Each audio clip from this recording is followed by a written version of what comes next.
ተወዳጁ የጽናት ድራማ ላይ እንግዲህ ጦርነቱ፣ ድብድቡ፣ መፋለጡ እንደቀጠለ ነው ማለት ነው። እኔ እዛ ፓርት ላይ ነው በቃ ደስ ብሎኝ የነበረው።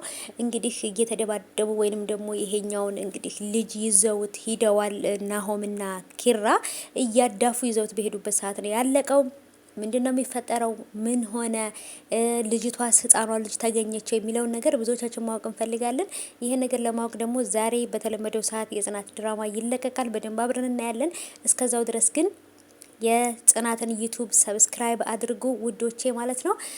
ለሁላችሁም እጅግ በጣም አድርጌ አመሰግናለሁ። 20 ሺህ ሰብስክራይብ እኔ እንደውም በቃ አሁን እሞላለሁ ብዬ አላሰብኩም ነበርና ሁላችሁንም በጣም አድርጌ አመሰግናለሁ።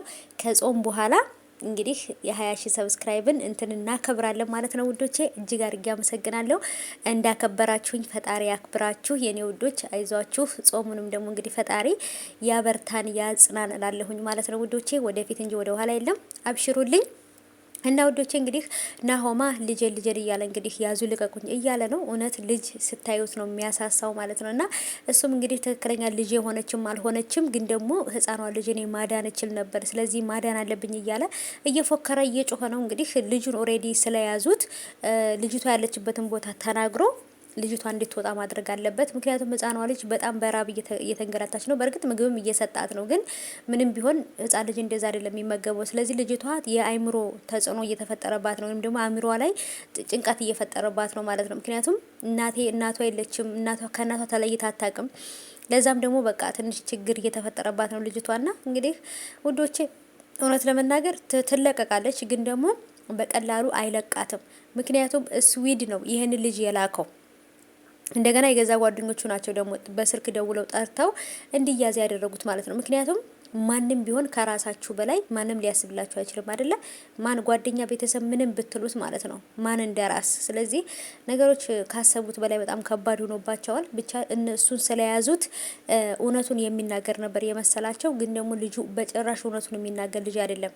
በጣም ጊዜና ሰዓት ይፈጅበታል ያን ነገር ለማድረግ ማለት ነው። እና ምክንያቱም ስዊድ የቤቱን ካርታ እንዳመጣ ነው የላከው። ስዊድ በነገራችን ላይ እሱም እየተንቀሳቀሰ ነው፣ መራመድ ይችላል። ግን በፊት ለፊት ካዩኝ አደጋ ያደርሱብኛል ወይንም ደግሞ ውሸተኛ ሙቷል በማስባሌ ሌላ ችግር ውስጥ እገባለሁ ብሎ በማሰብ ነው ይሄን ነገር ያደረገውና ብቻ ግን ነገሮች ካሰብናቸው በላይ ከባድ እየሆኑ ነው።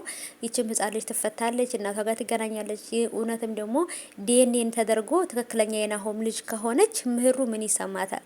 ምህሩ በእርግጥ ያው ትወዳለች ልጅ፣ ምንም ችግር የለውም። ግን ናሆም ልጅ የለኝም ምናምን እያለ እምቧ ዘራፍ እያለ ስለነበረ ያዙ ልቀቁ ሲል ስለነበረ ልጅ መኖሩን ሲያቅ ደግሞ በጣም የተለየ ስሜት ተሰምቶታል። ምህሩ በጣም ነው የተሰማት። ምክንያቱም ይህን ያህል ለልጅ ፍቅር አለው ወይ ለልጅ እንደዚህ ሲሆን አይቼው አላቅም ብላ በጣም ነበር የተገረመችውና ብቻ ወዶቼ እንግዲህ እዛ ጋር ጆከርና ሰኒ ያሉ እዛ ጋም ደግሞ ጨበርዬ ከናቲ ጋራ ፍቅረኛ ነው ብላ እንግዲህ የበፊት ፍቅረኛዋን ወይንም ኤክሷን አስተዋውቃቸዋለች።